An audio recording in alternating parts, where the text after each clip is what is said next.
Hi, everyone. It's my pleasure to introduce this session. I'm so excited to have my friends here. So if you're joining us, it's because you already love these people. And if you don't already know them, then you will very shortly. We have Kristin, Ziemke, and Katie Muhtaris. Katie has an amazing new haircut. If you're on Twitter, please make sure that you respond to that. It's killer cool. Kristin and Katie are co-authors of Amplify. And in Amplify, they talk about ways of using digital tools to enhance literacy. And it's the sort of work that anyone can pick up, including me. I'm somebody that I love technology, but when it comes to work in classrooms, I'm terrified that I'm going to screw up in front of kids. And Katie and Kristin's book and their work in general and their friendship and their smartness in the world makes people, even like me, who's tech phobic when it comes to instruction, feel really at home. So I'm excited for this amazing session, and I will pass it over to, I think, to you, Katie. Hi, everyone. Hi, Chris. Thank you so much for that introduction. Hopefully I'm doing this right because this is my very first EDCollab gathering, and I'm so honored to be here, so thank you so much for that. Thank you, everyone, for joining us today. I'm here with Kristin. Yay! Hi, friends. Good morning. So good to see you. So today we're going to talk a little bit about Amplify and some of the work that sort of feeds into or lives behind our thinking and the work that we do with kids.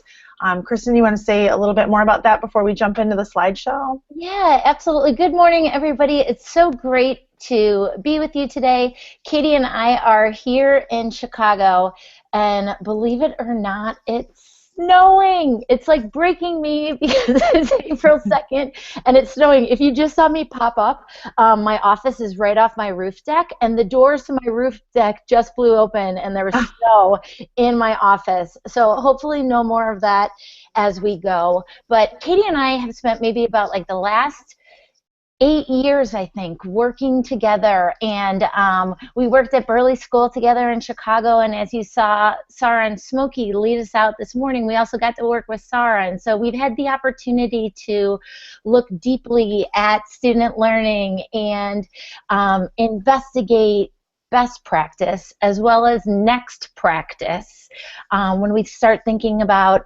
digital tools. We've had tremendous mentors. We start from a place of literacy and inquiry and then think about tools that make sense for kiddos. Our most recent book is Amplify, and that's what we're going to talk about right now. So as you're learning with us today, please share out on Twitter. Use the EDCollabGathering hashtag, and a couple times throughout we'll try to pause and answer some of your questions. So let me switch over really quickly here to share my screen with you. All right, can you see that, Katie? I can see it. Thank you so much. Awesome. So, you know, when we came up with the title of our book, Amplify It, there was a lot of words that we tossed around. You know, we wanted something that sort of encompassed this idea that technology doesn't live in a vacuum. It's not something that comes in and fixes a classroom, right? Because we don't believe in that methodology. Kids need to have their voices amplified. So that's kind of where that came from. And then right around the time that we were doing the manuscript for the book, we started reading some work by Kentaro Toyama, and he talks about the law of amplification in his work. So in his research, and I'm going to actually read a quote, which is that technology amplifies the intent and capacity of humans. And I think that that is such a powerful idea, right? That technology does not fix. Technology amplifies what's already there. It amplifies the good curriculum we have. It amplifies our classroom community. It amplifies our ideas about how kids live and exist in the world.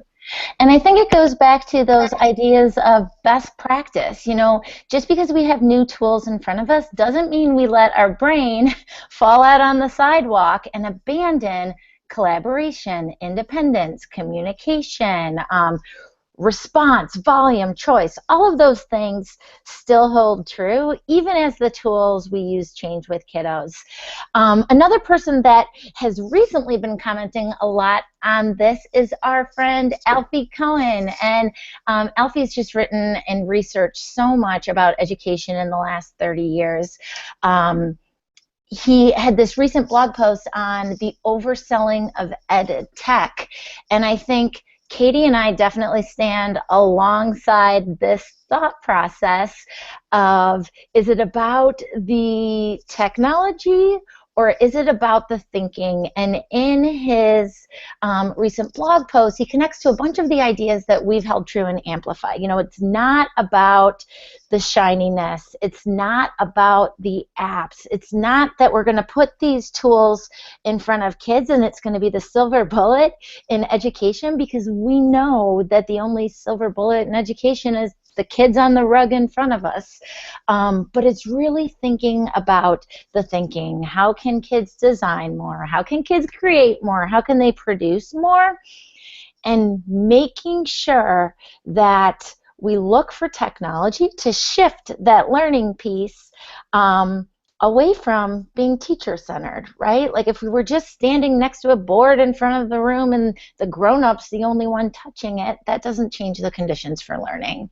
And so as we think about, you know, what matters when we talk about amplification and when we look at what we're trying to amplify, it's all of these near and dear practices that we hold true to our heart, that we know build kids as thinkers for the long term, and not necessarily focusing on where kids are by, you know, October 1st or January 30th or the end of the school year, but really thinking about how can we do work that matters? How can we inspire kids to seek information on their own? How can we involve them in their learning so that they enter a cycle of thinking and learning that doesn't necessarily stop? Katie, you want to add on to that? Yeah, I do, and maybe just sort of look at that idea of personalized. You know, we don't mean personalized as it's being used by a lot of big companies. We mean personalized comes from kids. It's very personal. It comes from their heart.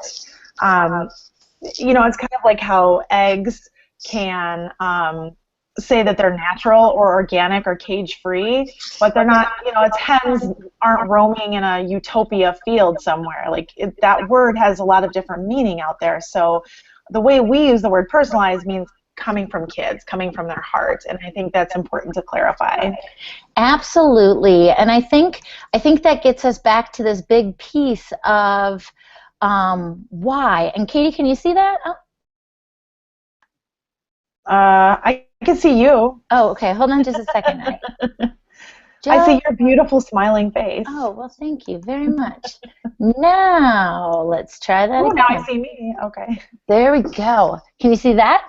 Yes, I can. And so I think as I hear you say this piece about personalization, right, personalization looks like kids having choice. Personalization looks like small group work. Personalization is adding layers to the ways kids interact, respond, and think with a variety of tools. And so as we look at, you know, going to this next place, it's not an open-ended free-for-all. There's instruction, there's guidance, and then we approach with that gradual release model where kids can capture, share, and I think, and most importantly, find the opportunity to create, to show what they know. And you know, our work has been really based in this idea that if you ask me what's the best sight word app for second grade,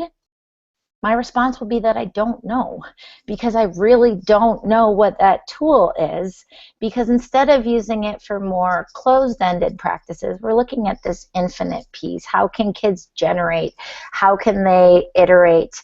And how can they enter that learning. I might have students that need some word study work, but we're going to look for ways that kids are responding and really thinking across the day. And so as we go forward, we've talked a lot about what are the tools that kids need to show what they know. And Katie, maybe do you want to talk about this a bit? Yeah, because, the thing is that, Alan November says, who owns the learning, right? Who's doing the work here? So if we're trying to do everything for the kids and they're just consuming, then they're not really doing the learning. So that's why we really champion these creative tools. And I think ultimately it comes down to how are we getting kids to connect with each other? Where are we giving them an audience for their work, right? I'm not just turning this in for the teacher. I have an audience that I'm writing for. I have an audience that's going to give me feedback. That helps kids see a lot of those really, authentically important things that we so champion in the classroom, but they don't always do, And I also think that anytime we're allowing kids to be creative and have fun, we're really meeting them where they're at, because that is the work of students. That's the work of children, of childhood, to have fun and to play. And anytime we can take, all those standards and all those objectives that we have and make it seem real to kids and make it live in their world, then that's the real art. That's the real craft in teaching for me. And I think that piece of authentic and making it real and oftentimes keeping it simple, right? What can we do to share and write book reviews better? What can we do to reflect upon our learning? How can we invite kids to take the lead a little bit more in the classroom? And when we think through that lens, it helps us find authentic, easy ways to grow thinkers across the school year. When we talk about this piece of capturing learning, one of the best tools we have available is a camera now in a digital age. And when we have a camera, we can capture the process as well as the product. One of the tools that we love is this little website called Padlet, and you've probably heard Katie and I talk about it 100 times because there's literally 100 uses for it. And so when we think about, okay, what can we do to capture student thinking? Well, we're really looking at building a community of readers, right, of learners. And so just like in years past, we've read books and responded and shared them with an in-class audience. Now we take that same foundational principle, add student shelfies, right, a picture of them with their favorite right now book, to a digital space like a Padlet wall, and then we amplify that idea of audience. It doesn't live on the wall alone in the classroom. It might be on the wall, but it also lives online. And so this is a piece of feedback. When kids can look at what their peers are reading, when we shift the narrative from the teacher being the one to recommend books and saying, oh, I don't know what you should read next, but go look at It's Monday, what are you reading wall. See what your friends are reading. That's a change piece for kiddos, and also an opportunity to talk about citizenship at the same time. And I love this because, this idea, this concept can be used really with anything that you value in the classroom. What is it that you value kids are honored for? What is it that you want kids sharing? What is it that kids want to share? Is it problem-solving strategies? Is it the books that they're reading? Is it their thinking or their reflections? There's a teacher that I'm working with right now, and she started using Padlet every Friday. She has her class sitting down and doing some reflecting, and it's been so powerful for their classroom community. Mm-hmm. And I think that's one of the pieces we talk about when we say infinite, right? You could use it in every subject across the curriculum with a number of different tools.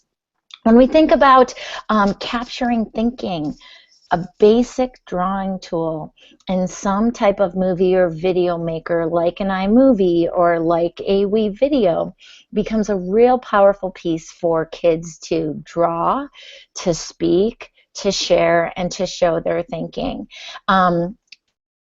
The kindergarten students that I worked with last year did a project where they wrote 6-word stories, and it was all a reflection on what school meant to them.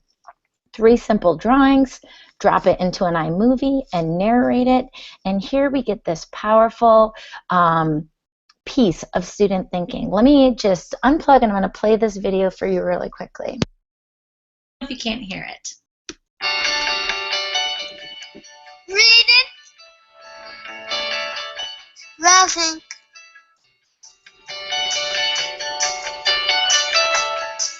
thinking. This is cool.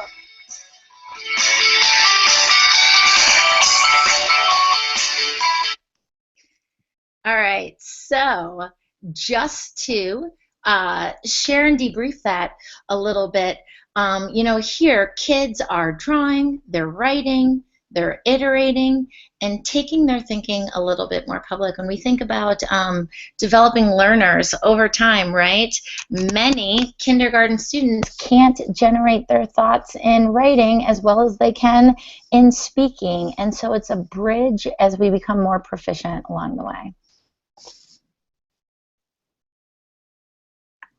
I love that idea of the 6-word story, you know, and that's a concept that I think that's here's a great example of the law of amplification. The 6-word story or the 8-word memoir, that's something that we've seen in the teaching world for a while, and we know that it's something that's really powerful for kids because it forces them to sort of distill down what are the most important concepts, right? What are the best words to choose? And when we're able to use that and amplify it with technology, either kids are sharing those with each other and responding, they're giving each other feedback, they're able to turn it into a media project. Now we're really taking something that was already great and we're making it phenomenal with the tech. And that's really what we're talking about here. You know, you have to have that core intention, you have to have that core knowledge to kind of make your text super meaningful. Looking at some more student samples here and thinking about, you know, a little bit thinking about the SAMR model. This is something we talk about almost daily in our work. Are we just having kids substitute? You know, the substitution is a place where if you have never touched a device before and you need to get it out of the box and onto the desks, go ahead and substitute, but don't live there. You know, Kristin and I always say, if you can use a chart paper and markers, then use chart paper and markers. There's no point in having a $600 drawing device sitting on the desks.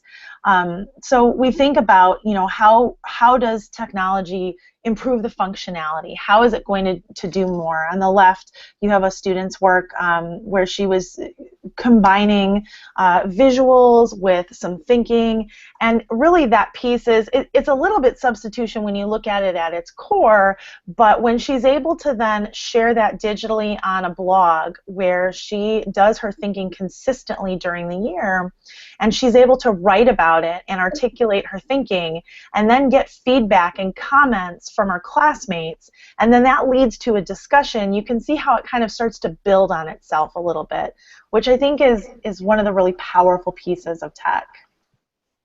And then on the right side, Kristin, I don't know, did you want to play the little math video on the other side so we can, and I'll just maybe sort of like set it up a little bit. So students were asked to use tools in any way that they wanted to in order to communicate their understanding of a problem.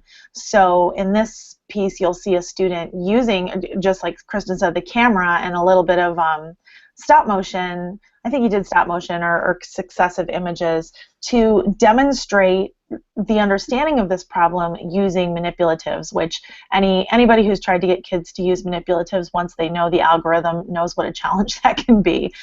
So this gave a little bit of meaning and some fun. You want to go ahead and play it, Kristin, and we can.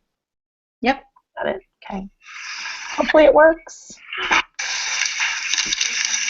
Here is age 1 of the even eagle. To find out the growth in squares, you must do A for age times 2. So that's age 1 times 2 equals 2. So from 0, then plus 2, which is the growth in squares, has 2 squares here. To find out the squares in any single age, you must do A squared, so for this, 1 times 1, plus A, which is, so then plus 1, which is 1 plus 1, equals S, and that would be 1 plus 1 equals 2. So simple as that. It works for H2, it works for H2, H3, H4, etc. Now that we're at H2, there's 6 squares. On H3, there's 12 squares. H4, 20. H5, 30. H6, 42. H7, 56. And H8, 72.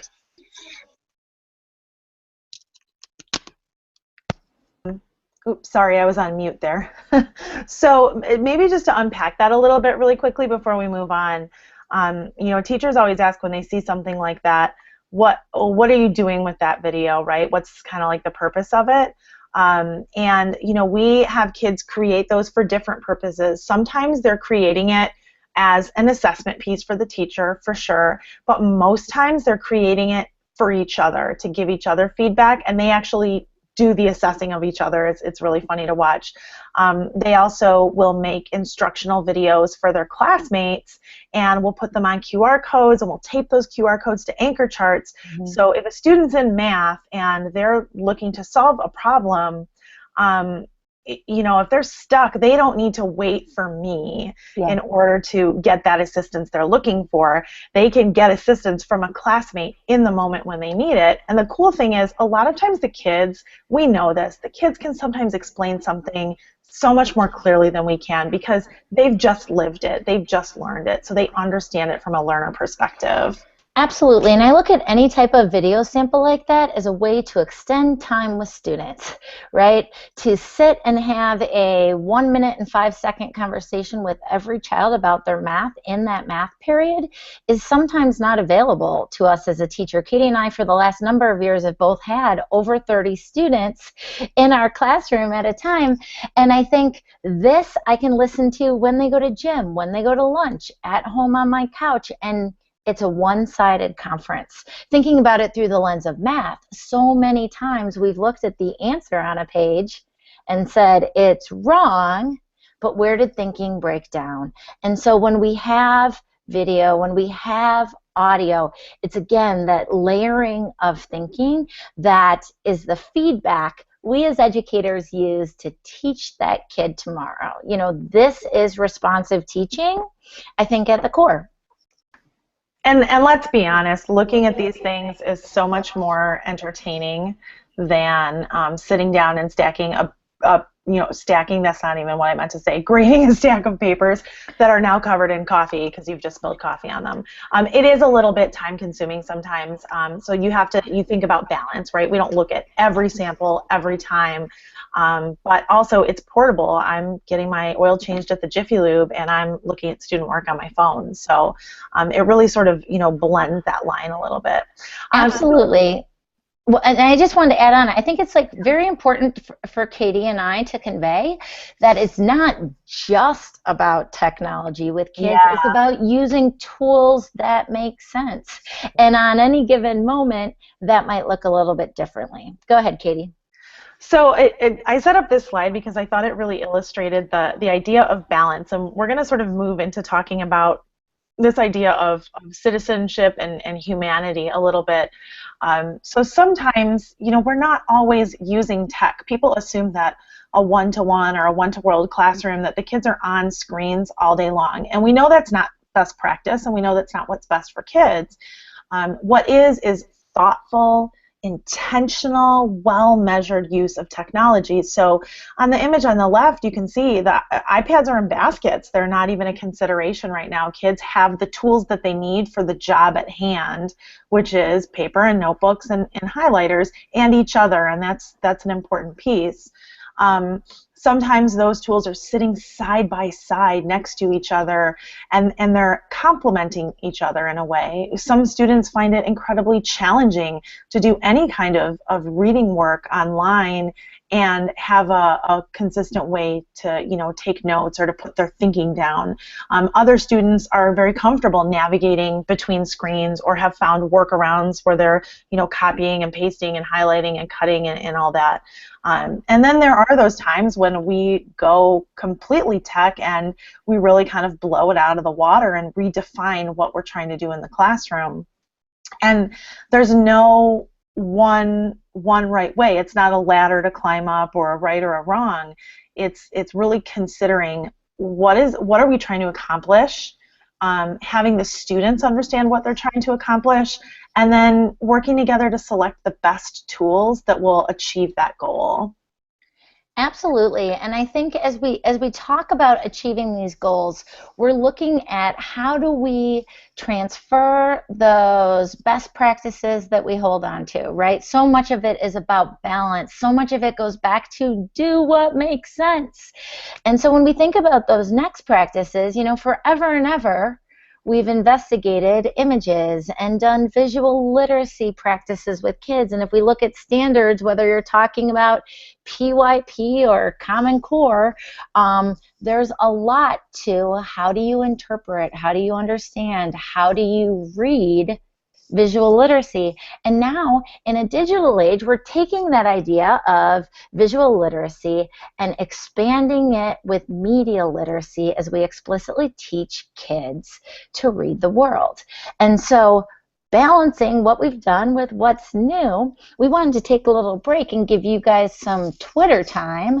But what we're doing on a regular basis with kids is we're teaching them that images online have messages, that you need to investigate and essentially closely read the images you encounter in digital spaces and make sense of it. What do you see?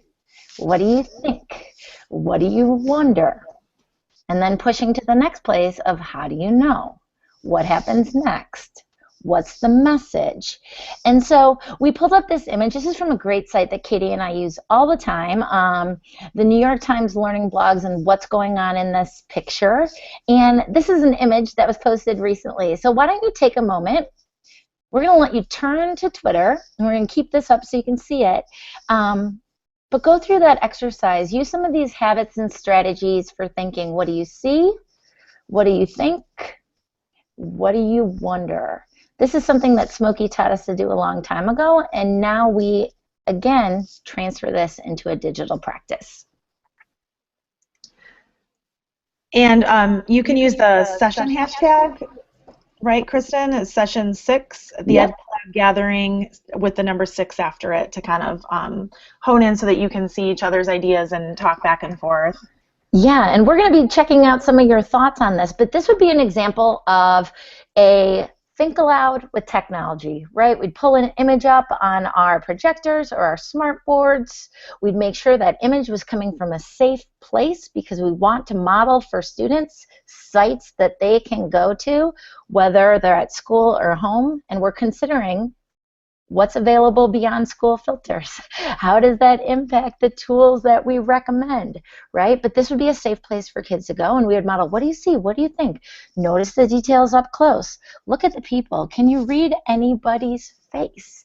And this is one of those practices Katie and I write a lot about in Amplify. Every chapter ends with 3 things that you can try tomorrow because we're big believers that you have to do it now, and that it has to be those simple recursive practices, not just an end-of-unit project to change how we use technology, but what are those habits that we use daily, weekly, monthly that nudge kids to become even more digital in their thinking?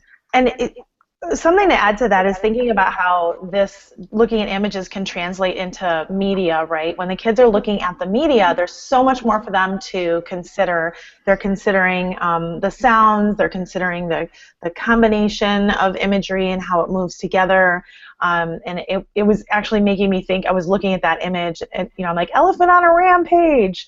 But I think it will be so powerful to have kids even create a soundtrack for that image, because I was thinking about how if it's very dramatic music, like dun dun dun dun dun, the image has a very dangerous feeling, like this is elephant like rampaging, this is a dangerous situation.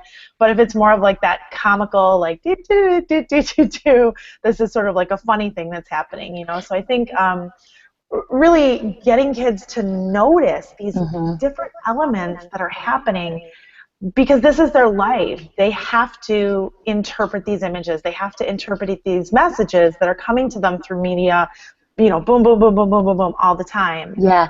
So and I think critical consumers. Right, it's critical consumers. It's being thoughtful. And I see coming in on the Twitter, you know, Cheryl saying, is this elephant running loose from somewhere, right? Turn and talk about it. We're going to bring those best practices paired right along with our next practices. You have a device on your lap, you're still turning and talking. You have a device, you're jotting it down.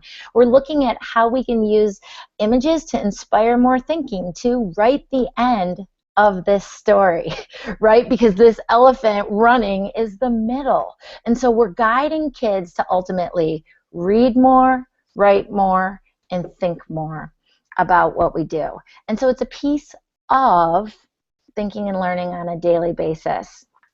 And to add on to that, Kristin, you talk about the story beginning and end, or sorry, the middle and end, but also the discussion about the beginning of it, right? What caused this? Because what they do on this blog is that they post the picture on Monday, and then on Friday they actually tell you what it is. And so in this case, it is an elephant. I'll let the cat out of the bag, or the elephant out of the bag, so to speak. It's a big bag. Yeah. It is an elephant that's come into a populated area, and it is kind of on a rampage. So this, now you start to see this sort of cross-cutting idea across the curriculum, where you've gotten into a discussion about, you know, human populations going into areas where animals are populated, and how that shift is affecting the animals, and you know, maybe bringing in other images where there's like bears in someone's backyard sitting in their hammock, you know, eating a sandwich. I don't know. So really, there's a lot that can come from this. There's a lot that can stem from this. It's inquiry, it's thinking, it's talking, it's writing. But it's conversation, and it's building community. You know, this becomes that shared experience that we go back to. Oh, like when we saw that elephant stampeding, when we read The Giver, when we went on that field trip, right? And so it becomes this kaleidoscopic process of this is who we are as a classroom, as students, and as thinkers beyond the day. Absolutely, and it comes down to creating your history together, your shared history. You know, a classroom becomes like a family, ideally, and you're able to create that safe learning space for kids when you bring your heart, when you value their hearts, and you really do value it as a community. Because if you're thinking about this idea, you know, we talk so much about digital citizenship, but really it's about citizenship. And so if we want kids to communicate in a productive and collaborative and kind way on a digital tool, they have to know how to do that in the real world, face to face. Yeah, +1 to that. Are you going to show this hilarious video? This is...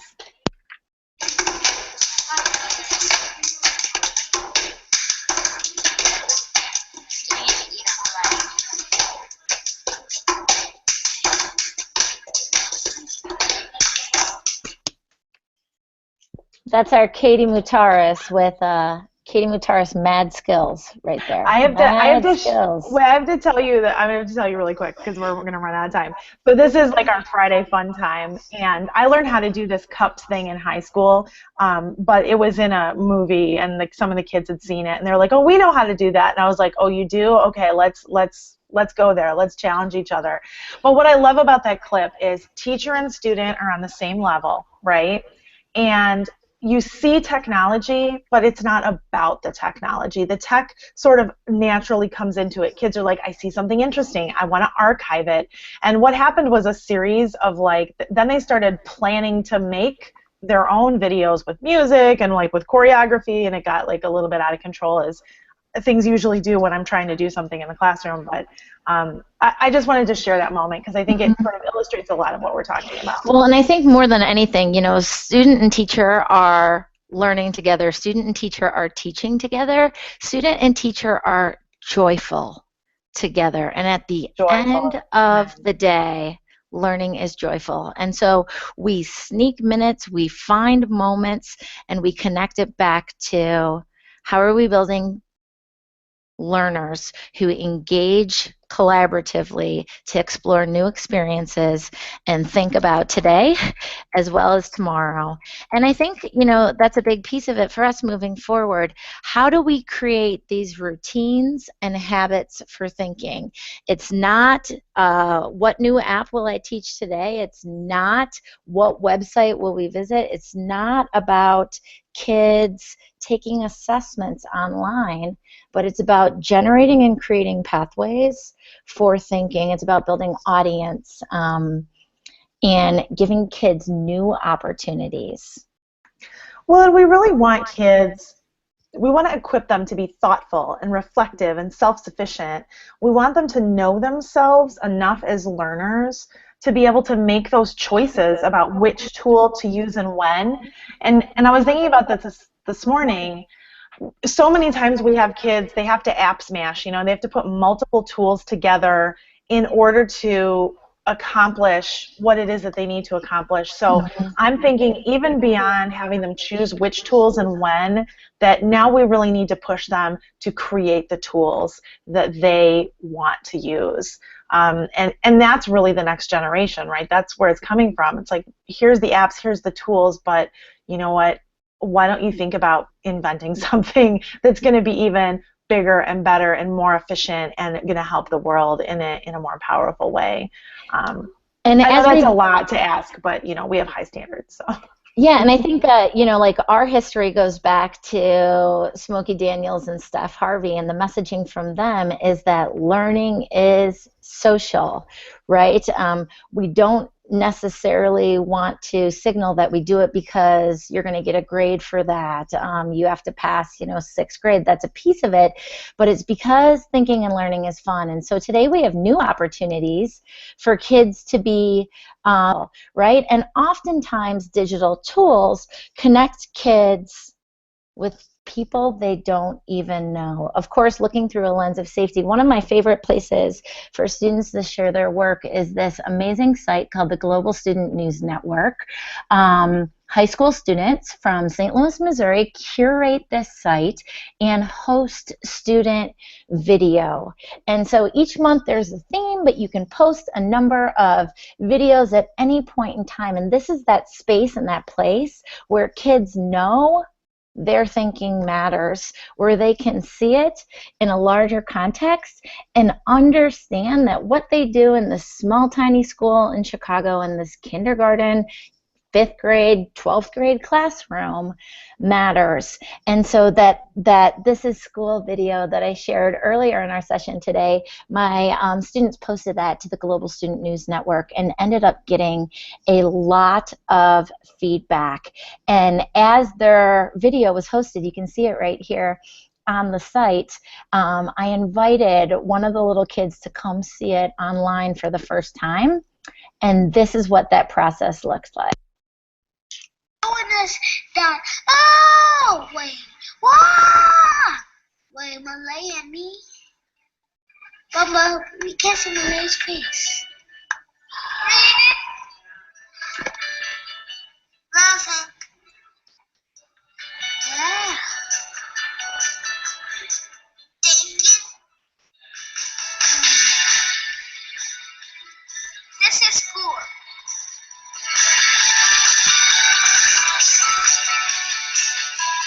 Why can't Malay come here and see?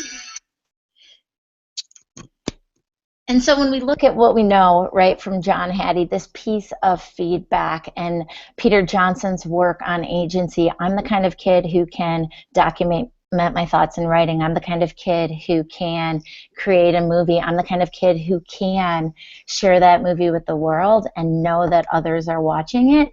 Get back to that piece of feedback that matters. And then we take that feedback and scale it with student reflection.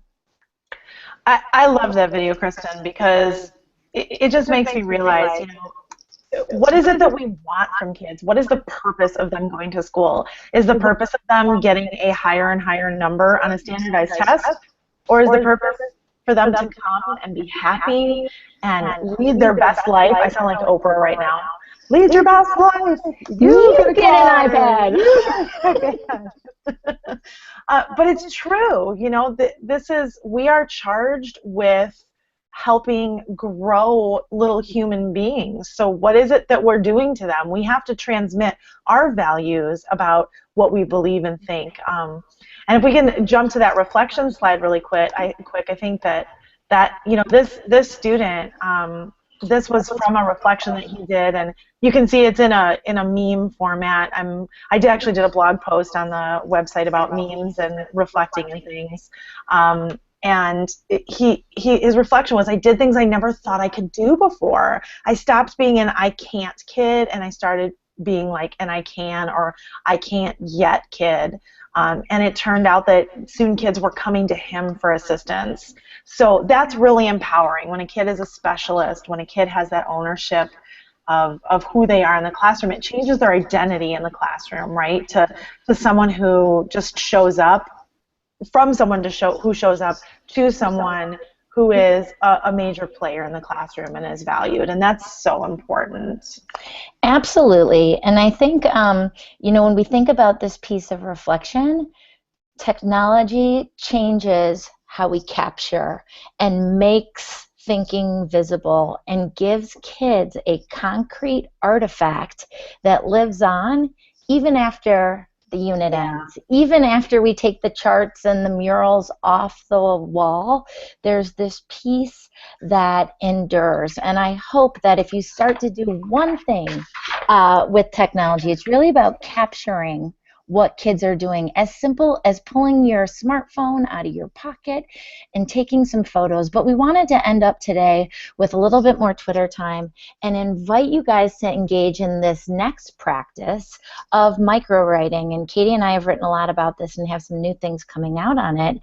But what is it to summarize and synthesize our ideas in a short writing format? You know, it's easy if we have pages and pages to ramble on, but how do we take those enduring elements and pare it down to a blog post, to an email, to a text, to a tweet, to make a meme?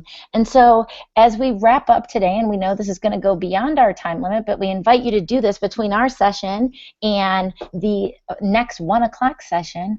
But it's your homework. Yeah, your homework. Come on.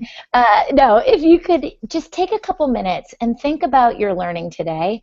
As Katie and I shared before, this idea of 6-word stories, 8-word memoirs, 5-word book reviews is becoming a popular thing on social media. And so we thought if you could sum it up in 6 words, you know, what are you taking away from the EDCollabGathering today? It could be a tweet.